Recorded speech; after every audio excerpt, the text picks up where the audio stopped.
Olá, está no ar o Administração em Debate, um programa do Conselho Regional de Administração do Rio de Janeiro. No programa de hoje, você assistirá ao segundo programa sobre o 25º Encontro de Professores e Coordenadores de Cursos de Administração, promovido pelo CRARJ. Veja agora.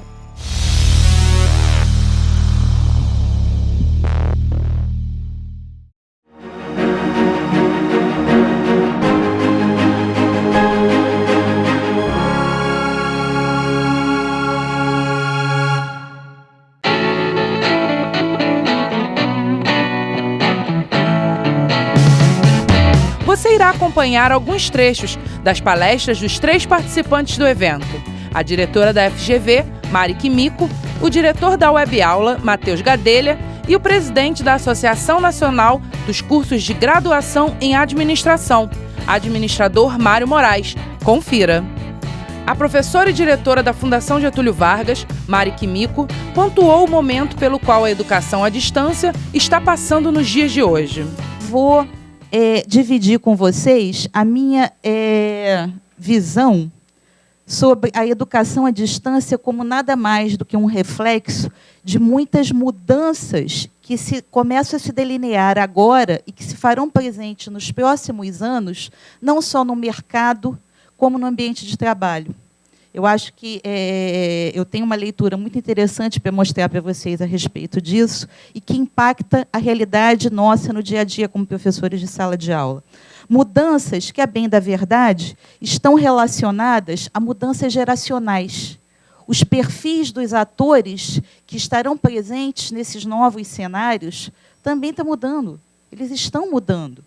E esses atores de amanhã são os alunos que nos desafiam hoje nas nossas salas de aula, sejam elas presenciais ou à distância. Então, alguma resposta tem que ser dada a eles, porque esse é o nosso papel. A professora também situou os cursos de administração e tecnológicos da área, dentro das estatísticas brasileiras, para o EAD. A gente tem hoje os cursos de administração como aqueles que têm o maior número de matrículas na área de educação à distância no país, né? Eles só são superados pelos cursos de pedagogia. E, em termos qualitativos, porque eu também não estou muito preocupada com quantidade, né, mas com melhoria do processo educacional, o que a gente vem percebido continuamente são melhores resultados dos alunos nos cursos, nas avaliações oficiais, e também uma redução das taxas de evasão. Algum tempo atrás, era bastante normal você falar em taxas que variavam em torno de 40%, 50% nos cursos regulares de educação à distância. Esses resultados também têm melhorado.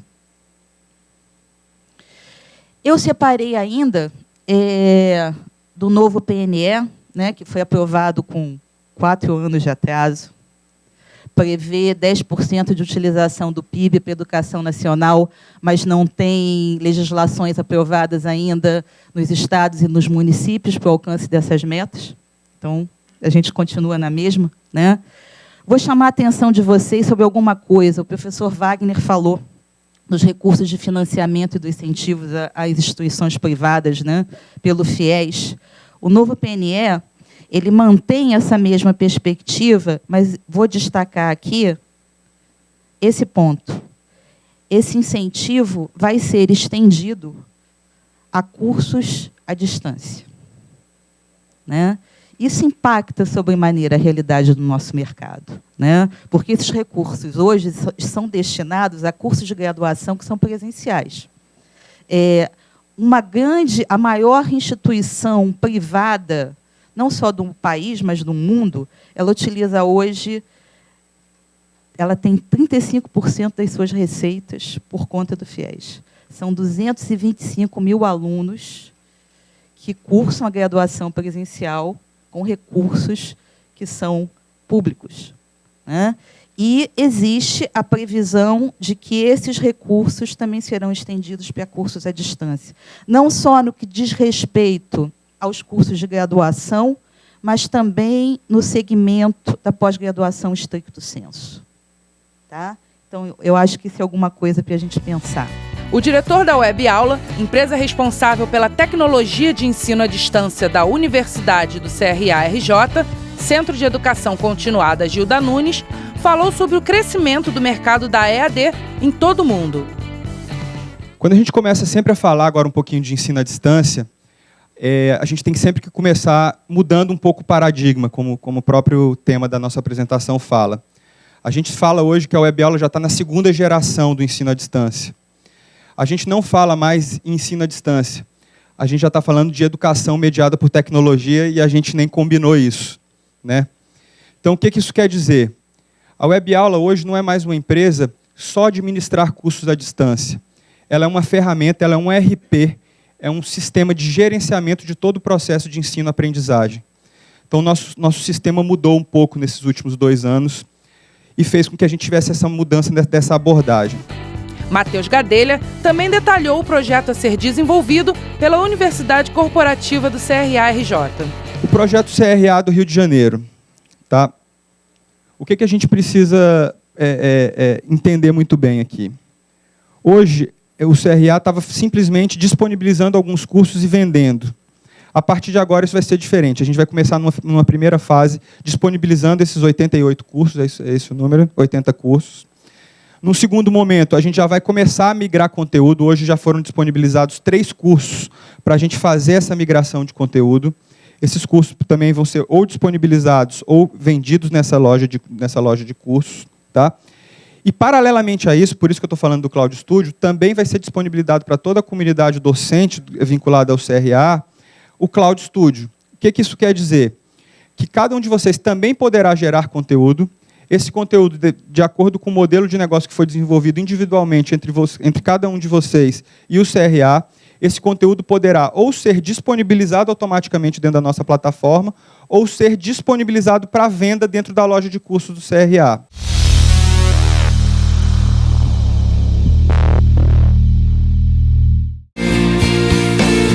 Entre os dias 18 e 20 de maio, o maior evento de administração do mundo volta ao Rio de Janeiro, o 14º Fórum Internacional de Administração, com o tema 50 anos de transformação e o futuro da administração.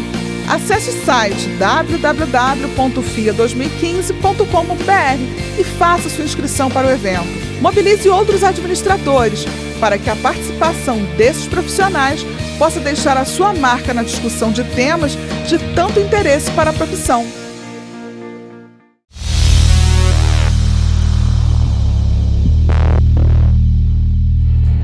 Na segunda palestra do dia, o presidente da Angrade, administrador Mário Moraes, alertou sobre a forma como o MEC encara o ENAD. Bom, os sinais, que é a Lei 10.861, é que regula hoje a avaliação do ensino superior no país. E ela contempla 3 tipos de avaliação, essencialmente: a autoavaliação, a avaliação dos cursos de graduação, que se desdobra em 2, que é a avaliação in loco e a avaliação dos estudantes, e a avaliação institucional externa, ou avaliação institucional conhecida. Então, essas avaliações, elas de fato, elas são interdependentes, né? O ENAD, ele alavanca a avaliação de curso, porque à medida em que eu tirava 3 num curso, eu não precisaria passar por uma avaliação de curso, porque ele gerava automaticamente a renovação do reconhecimento daquele curso. À medida em que eu tinha o curso renovado, ou que eu tivesse um 3 e conseguisse alavancar via o CPC 3 e um IGC 3, eu estaria dispensado da avaliação institucional externa, porque o recredenciamento se daria automaticamente, porque teria o conceito 3. E a autoavaliação ou a avaliação interna continuava sendo feita pela CPA e alimentando, basicamente, essas 2 avaliações. Bem, o ENAD, o CPC e o IGC passaram a ser os grandes reguladores, entre aspas, da qualidade nacional. O presidente da Angrade ainda citou alguns números que mostram a falta de comprometimento com a base educacional dos alunos que chegam aos cursos de administração. Conhecimentos gerais, ou formação geral, como a prova do ENAD diz, Os melhores desempenhos no país foram esses aqui. A nota mais alta foi 69, a média mais alta. A nota não, a nota chegou a 9, quase 9,3 ou 9,4, agora não lembro.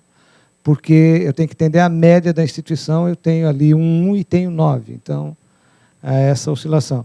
Foi a Escola Paulista de Direito, Faculdade Brasileira de Vitória, a UFSCar de Sorocaba, o campus de Sorocaba, Itajubá. Bom, e aí aqui tem os outros casos, só para subsidiar. E no Rio, bom, em conhecimentos específicos, aqui foi uma surpresa até.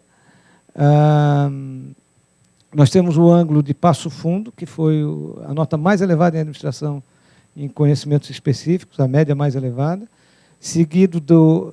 Aqui é Exagues, que é uma parceira da FGV, da EBAP, né, que é em Santos. A Unifei é a EBAP aqui no Rio. Então, a primeira do Rio aqui aparece em 4º lugar, e aí essas outras que estão aqui. Vejam que eu vou ter uma pública, depois outra pública, mas entre as 5 melhores, 3 são privadas.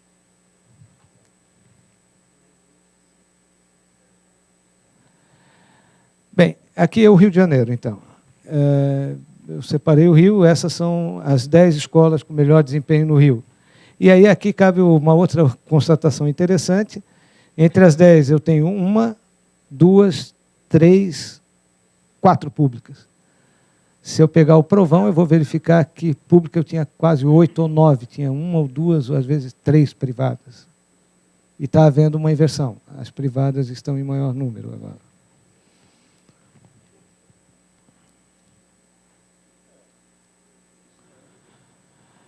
Bom, aqui eu peguei as médias gerais do Rio de Janeiro e calculei em administração e comparado com a média nacional de administração e a média nacional de sociais aplicadas. Então, formação geral, que é conhecimentos gerais, a média nacional de administração foi 4, perdão, aqui de ciências sociais aplicadas foi 4,21, de administração a média nacional foi 4,31, o Rio foi 4,39. Quer dizer, mais ou menos acompanhando a média nacional, de certo modo, né? Agora, em conhecimentos específicos, a média nacional foi 36,80 e o Rio, em ciências sociais, ficou melhor que a média nacional em administração, mas não que em sociais aplicadas. Se eu der uma olhada no 2009, eu vou verificar que o Rio estava melhor em administração que a média nacional, mas muito melhor, inclusive. Além das palestras citadas no programa, no fim do 25º EPROCAD, que foi encerrado pelo conselheiro do CRA-RJ, administrador Carlos Roberto Fernandes de Araújo, o presidente Wagner Siqueira avaliou de forma bastante positiva a discussão de ideias entre o Conselho e o corpo docente das universidades. A satisfação no encerramento desse encontro importante em que se tem aqui a academia e aqueles que se dedicam ao registro, à fiscalização do exercício profissional. Certamente em benefício do profissional da administração, das pessoas jurídicas, enfim, do tema administração. Acho que nós tivemos um evento de alta qualificação, com pontos críticos, mas não apenas a crítica em si, mas as ações, as recomendações e as atividades concretas que poderemos fazer conjuntos. Uma decorrência dessa, certamente, é o retorno a uma comissão de professores, uma comissão de docentes, do magistério, para permanentemente formular alternativas de ações concretas que o Conselho pode ser um instrumento, a ferramenta do exercício dessa ação de transformação, de melhoria contínua do ensino de administração no Brasil.